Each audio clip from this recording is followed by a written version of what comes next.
இதோ மனுஷர்களிடத்திலே தேவனுடைய வாசஸ்தலம் இருக்கிறது. அவர்களிடத்திலே அவர் வாசமாய் இருப்பார். அவர்களும் அவருடைய ஜனங்களாய் இருப்பார்கள்.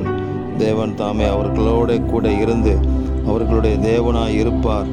அவர்களுடைய கண்ணீர் யாவையும் துடைப்பார் என்று எழுதப்பட்டிருக்கிற வேத வாக்கியத்திற்காக எங்கள் தேவாதி தேவனுக்கு கொடான கோடி ஸ்தோத்திரங்கள் உண்டாகட்டும்.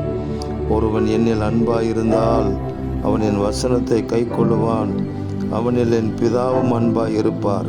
நாங்கள் அவனிடத்தில் வந்து அவனோட வாசம் பண்ணுவோம் என்று வாக்கு கொடுத்திருக்கிற எங்கள் ஆண்டவராகிய இயேசு ராஜாவே, உங்களுக்கு ஸ்தோத்திரம். திரியேக தேவனே, நீங்கள் எங்களிடத்தில் வந்து வாசம் பண்ணி எங்களை வழி நடத்துங்கன்னு சொல்லி ஜெபிக்கிறோம். முந்தினவைகள் ஒளிந்து போயின என்று சொல்லப்பட்ட வார்த்தையின்படி பழைய அனுபவங்கள், பழைய வருத்தங்கள், பழைய வாழ்க்கைகள் எல்லாம் ஒளிந்து போகட்டும். நான் சகலத்தையும் புதிதாக்குகிறேன் என்றீரே, எங்கள் வாழ்க்கை புதிதாகட்டும். உம்முடைய நாமத்தின் மகிமைக்கென்று நாங்கள் எழும்பி பிரகாசிக்க கிருபை தாருங்க. இரட்சகர் இயேசு கிறிஸ்துவின் நாமத்தில் ஜெபிக்கிறோம் பிதாவே.